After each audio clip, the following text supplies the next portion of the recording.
Welcome to the first summer special of Whole Lot of Wolves, proudly brought to you by Espresso Wines. I'm your host, Paul LePage, and I have Alex Patakis with me. Hey.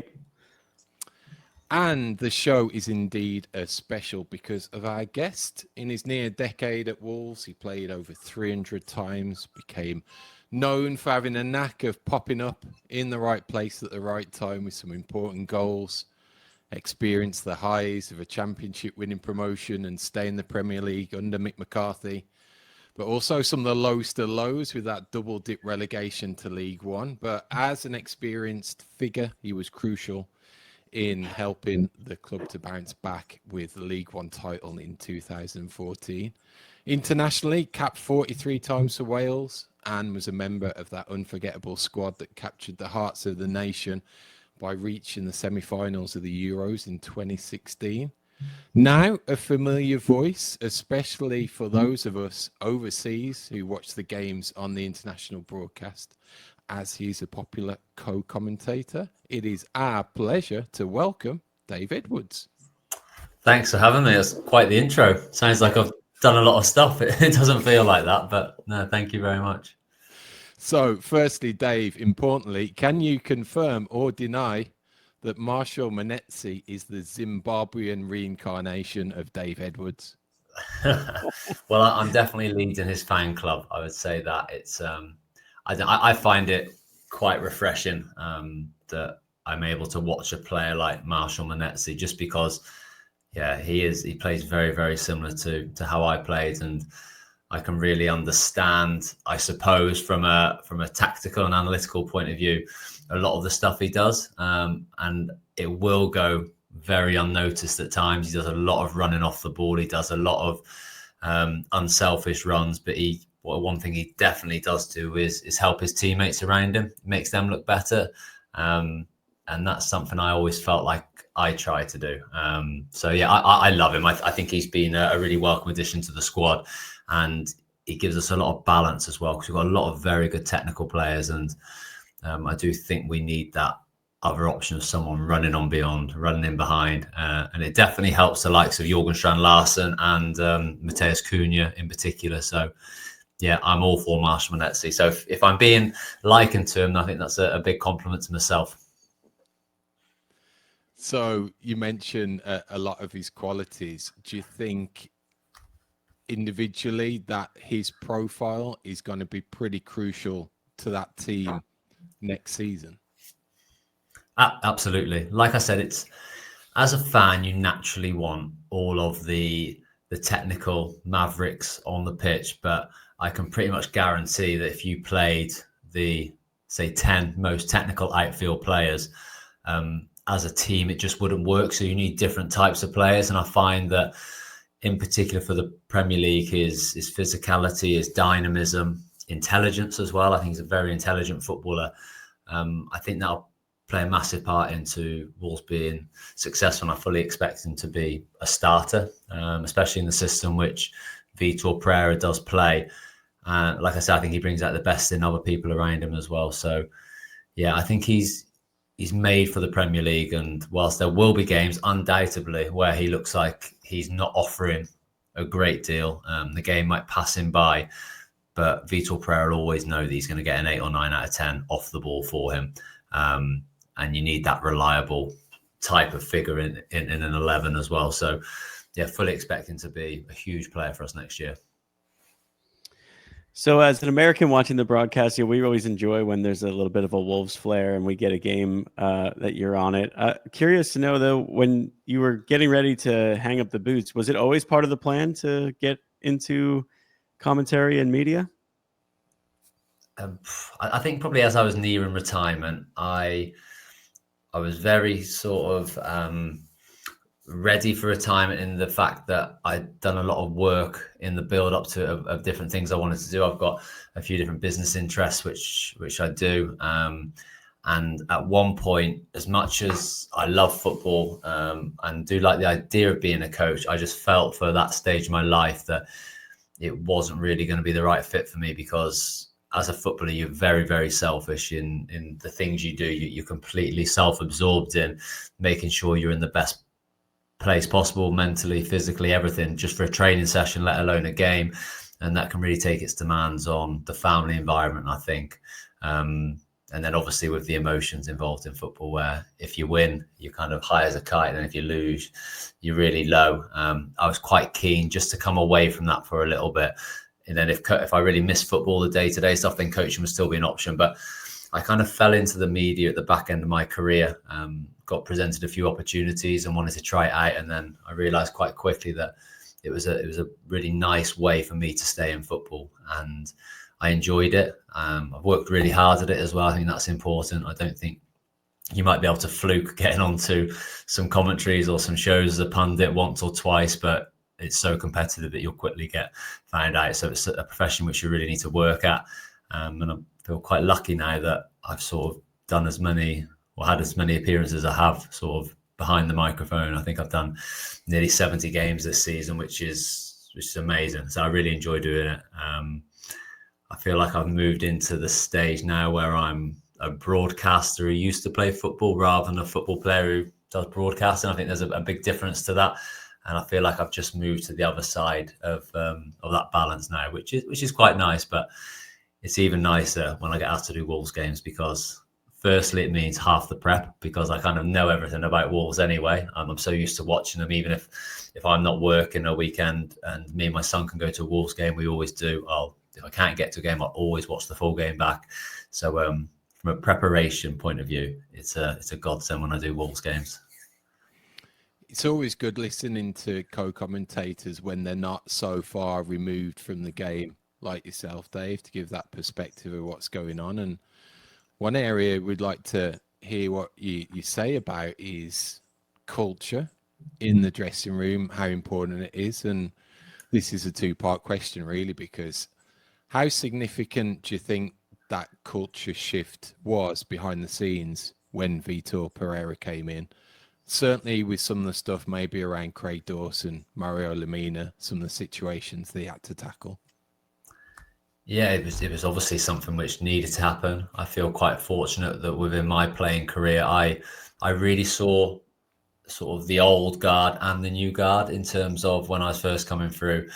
Still massively the drink culture in football, especially my time coming through at Shrewsbury Town, and the professionalism wasn't there. And then I kind of, through my mid-20s, early 30s, it started to change massively. The responsibility players would take on looking after themselves, and the in-depth analysis, all these things, you just got more and more and more. So I feel like I've seen it all, and that allows me to, I think, be able to notice when things aren't quite right. And I feel like you could sense that at the end of the Gary O'Neill reign.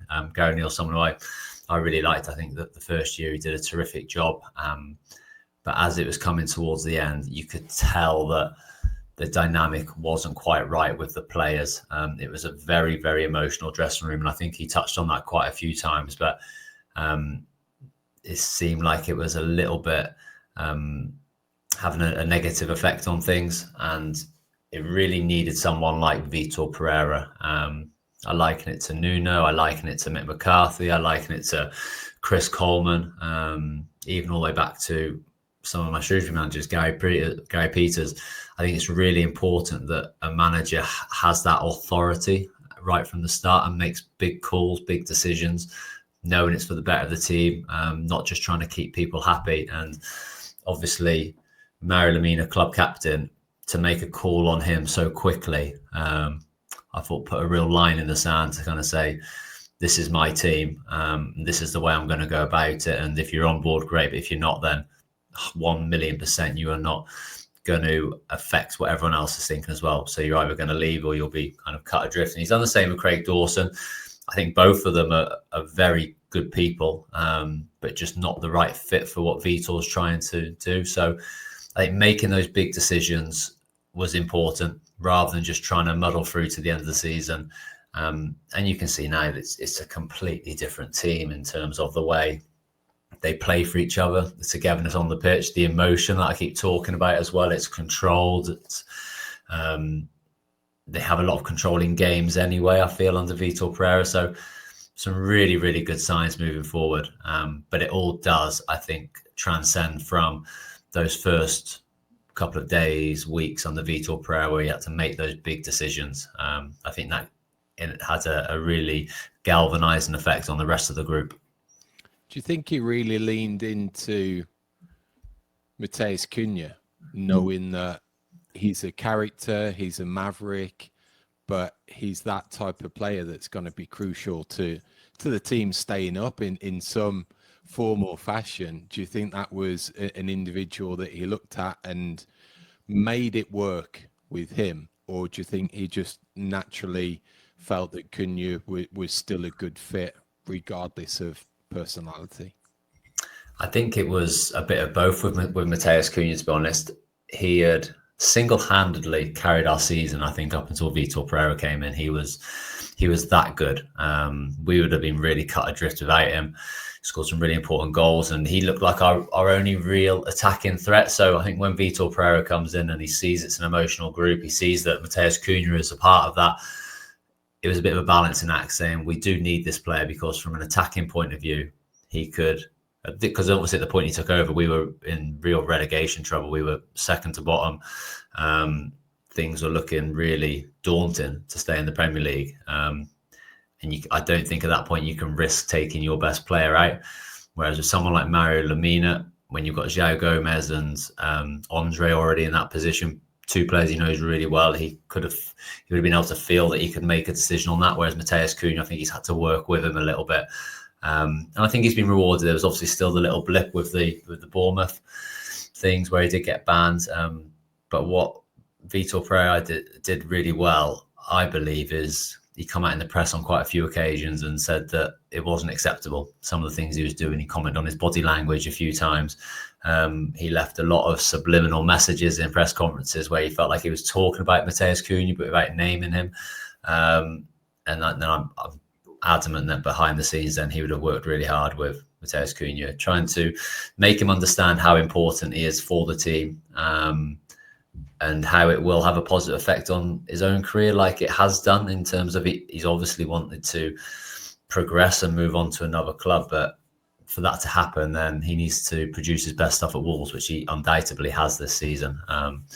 But yeah, I think he's definitely one where Vtor Pereira would have looked at and thought he's too good a player for me to really ostracize. So let's try and work with him and get the best out of him. And he absolutely has done that. You got to spend some time with Vitor recently for the Wolves Unpacked podcast, which anyone listening to this, I implore you, if you haven't heard it, you absolutely need to. You guys spoke a lot about tactics in depth. It was a great window into that. But I'm also curious, just getting to know him a little bit as a person, Dave. A lot of the things you're saying, I feel like at moments for previous managers since Nuno, we might be able to say there was a culture shift in that. But what is it about Vitor specifically that you think will make him different than everyone we've seen since Nuno? Kind of looking for a little optimism here that this will last. Well, I was full of optimism after the podcast we recorded with him. I genuinely thought I would just love to play for you. Mainly because of what he was talking about Marshall Manetsi and how much he appreciated him. I thought then I would stand a chance of being in your team if I was maybe 10 years younger. But I suppose the biggest positives were twofold, really. One is how much he just loves football. Like the way he talks about football, I've never heard anyone do it with such passion. And you can tell it's all he ever thinks about. Every little question we asked him, he would really see his mind ticking and working and trying to give us the answer, obviously in his second or third language, what it might be, to the best of his ability.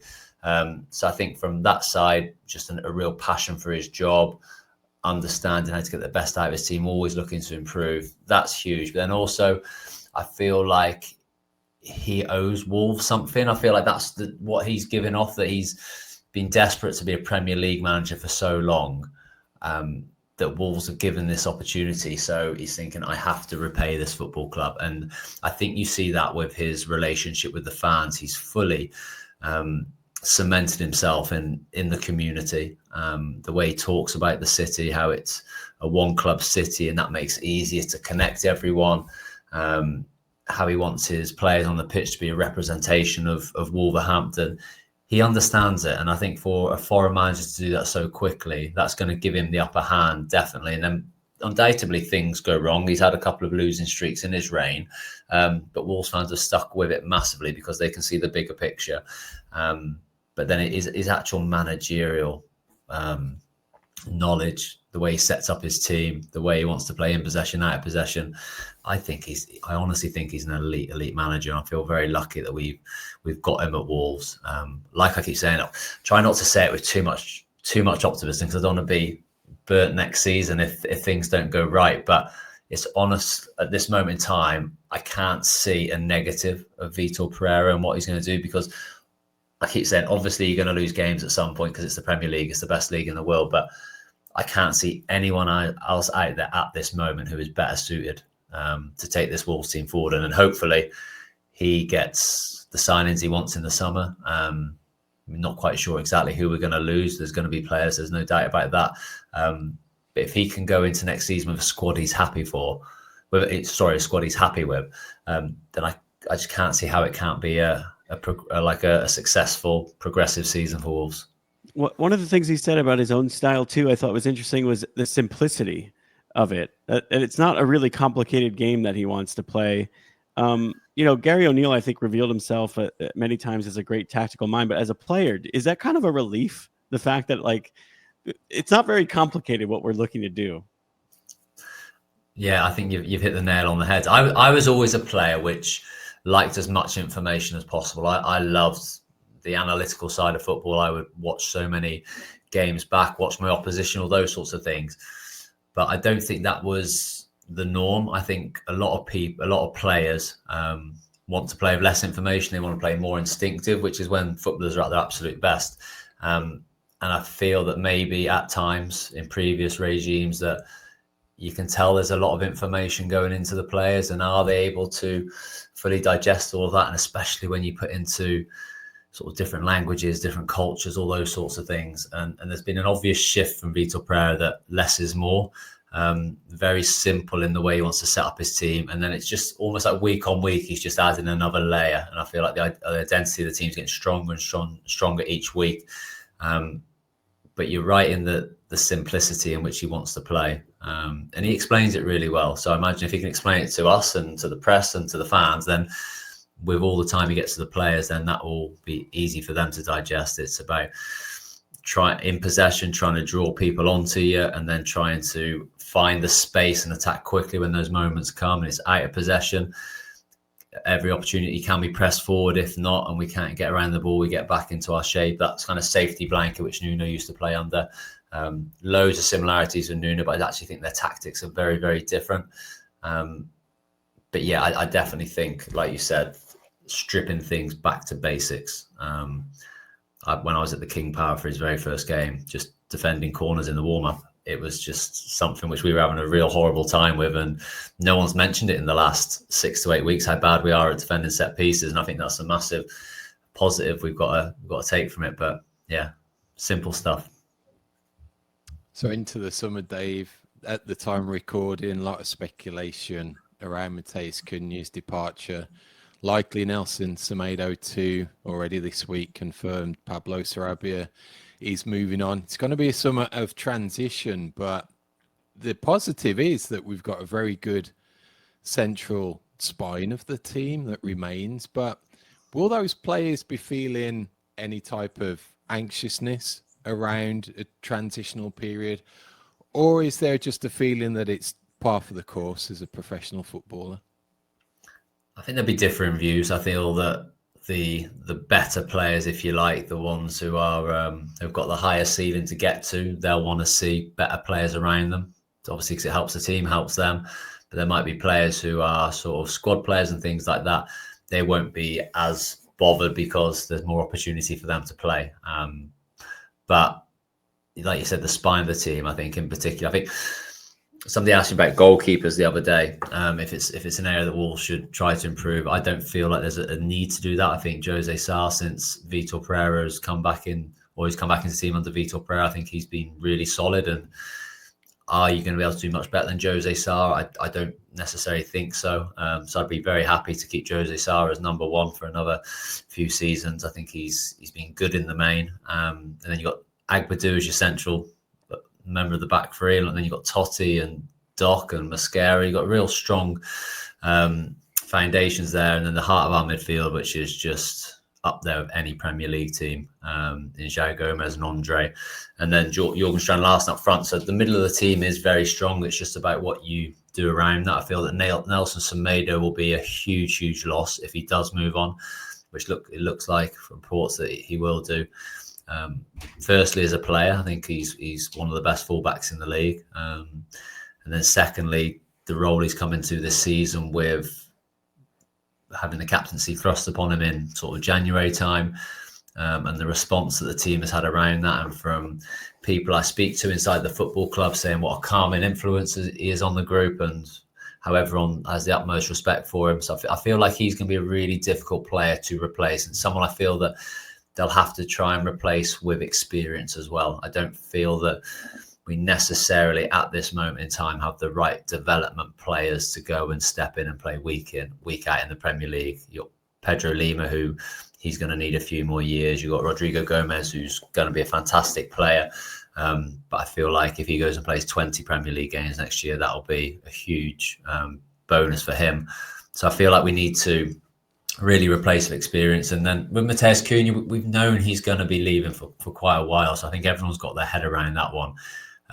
But again, he's someone that we're going to have to really invest wisely in. It's not a position that we can, because he's been so creative for us and so influential, we are going to have to go and, I imagine, try and spend money in that region, probably is the most important one to get a real creator. Because if you're going to play Manetsi or Bellegarde in that other number 10 role, I feel that the one that Cunha's vacated has to be a technical player who can receive balls between the line, who can find teammates with clever passes, or potentially have some real lightning quick pace. It's got to be one of those two things. But again, it's going to have to be, I feel, a more experienced player. So it's going to be an interesting summer. I feel it's going to be, for good reasons, one of Wolves' most important summers in a long time. They've got this momentum now going into it with Vtor Pereira, and you really want to continue that. You don't want to go into the first game of the season and you've lost